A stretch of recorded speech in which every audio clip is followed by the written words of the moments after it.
He kicks it off with Shine On You Crazy Diamonds. Tremendous. There's only 5 songs on the album. Shine On You Crazy Diamonds, which is ridiculous for 14 minutes, right? And then what? And then Wish You Were Here, and then Have a Cigar, which is the jam, right? And then Welcome to the Machine. And then they close it out with an even jazzed up steroid version of Shine On You Crazy Diamonds. 2 of the songs are the same song, but one's different, just pumped up and different. And again, the lyrics and all these things are ridiculous. I mean, just unbelievable. What's the release date? So The Dark Side of the Moon came out in 73. Then Wish You Were Here was 75. Animals was 77. The Wall was 79. And what was the album before Dark Side? Metal. Dark Side of the Moon? Yeah, before Dark Side of the Moon, what was the album? Obscured by Clouds? Metal? Metal. And then Atom of a Mother. Atom Heart Mother. Yeah. When did Uraguma come out? 69. That's not a bad one. I don't mind that one. I like Metal. Metal has what on it? Let's see. Metal has that one fucking jam, the one that they did live in Pompeii. Be careful with that axe, Eugene.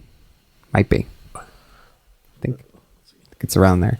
You got to check out David Gilmour live in Gdansk. Tremendous. He does a version of that Shine On You Crazy Diamonds where it's just almost all just him singing. Oh my God, that guy's voice. These guys took care of themselves. Side 1 is One of These Days, A Pillow of Winds, Fearless, Saint Tropez, Seamus, and then the side 2 only has Echoes. Echoes.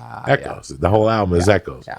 When they do Echoes in that Pompeii stadium and he starts going crazy on that fucking guitar, if you don't feel that, for people who, just buy Animals. Just buy Animals, listen to the words, listen to the lyrics.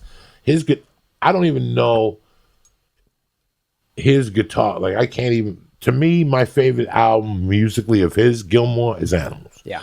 I think his guitar solo in the beginning of Dogs, at the end of Dogs, I think Sheep, the work on Sheep, Pigs, the guitar is fucking brilliant. There's only 5 songs on that album. Yeah, that's what they did. They just did their own fucking thing. There was 5 on Animals, 5 on Wish You Were Here. But the songs were 9 minutes. At that time, they knew. They had a 17-minute song. The first side is Pigs, and then it's a minute and a half, and then they have a 17-minute song, Dogs. Then Pigs, the first part on side 2 is 11 and a half. Sheep is 10 and a half, and that's it. And there's another minute and a half to close. It really, and when he, so they come out for the wall, and they got the midgets and the whole thing building the fucking wall. There you are tripping on acid, and there's midgets and there's a plane and there's all this shit. But if I had to define the moment that blew me away, like that moment that you're like, I'll never forget this, was when he came up on the top of the wall and did the guitar solo to Comfortably Numb. That was it. And you know what? It's live on YouTube. The night I went, the first night, opening night, is on YouTube. Wow. Somebody taped those shows and put them on YouTube. Wow. So you can watch all of them. It's fuzzy, it's shitty quality. But I didn't know you were a Pink Floyd guy, brother. Huge, man. I mean, they I was so depressed after high school. I had I had a little case of the broken heart, all that. Missed my high school sweetheart. We had broken up and I was just sad and out of it. Pink Floyd kept me going. It was the only thing at one point that I really had that I loved. It was just this love for their music. I annoyed all of my friends, all of my family, annoyed the hell out of them for years through high school and after that. When I moved out here to California for the first time, living with my brother, and he had a couple roommates, and they had this speaker system in the living room area. It's like this 4-bedroom house or whatever, and man, I would blast that shit. I was the first one up. I didn't care that I was waking them up. It was a beautiful California day, and Floyd's jamming, and it set the tone for every day when I got out here, and it's just perfect music to me. There's Pink Floyd, and then there's everybody else. Between us, I've gotten into some arguments with people because I'll get into an argument with somebody if they want to get crazy with the Beatles and all that. I'll argue it, man. I will go nuts. I've said it 1,000 times. My neighborhood, there was a lot of motherfuckers said and spick and all this shit, and there was never an argument. If you wanted to get into an argument in my hometown, start talking shit about music. It was a fucking argument and a half. In fact, yesterday on Twitter, one of the Tabascos, their last name was Tabasco. There was 5 of them. One of the Tabascos said, "Hey, I'm friends with Tabascos. They send their love." And I go, "I just talked to a guy the other day. They were where I lived when I was 16, 17, 18. They were the neighbors to the Runnies. And the one brother thought he was Eddie Van Halen, but he didn't play the guitar. He just had the long hair. Father, cut that fucking hair. It was one of those Italian families, and they had 5 boys. But we would sit there and argue for hours. Like, he would go in his house irritated. Because he'd start with, fuck Ozzy Osbourne, and we're like, fuck David Lee Roth. Ozzy could eat him alive. Yeah, but Eddie Van Halen could eat up Tony Iommi.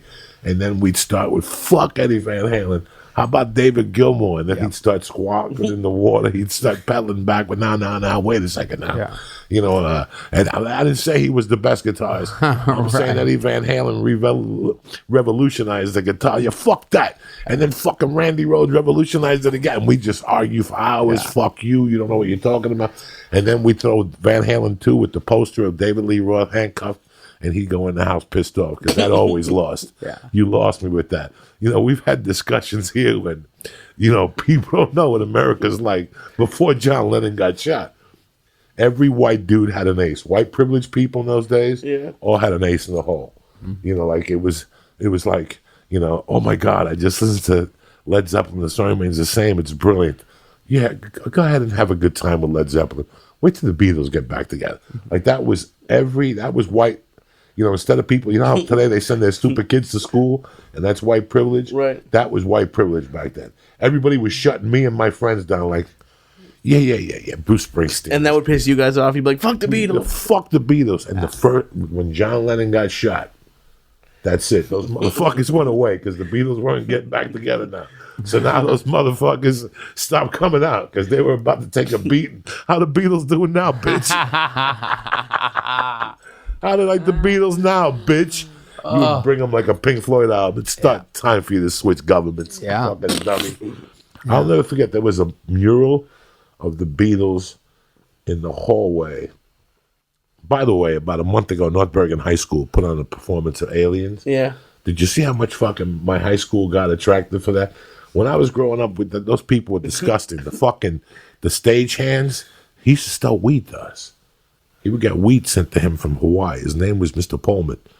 We're going in like fucking Marines, you understand me? Welcome to church, motherfucker.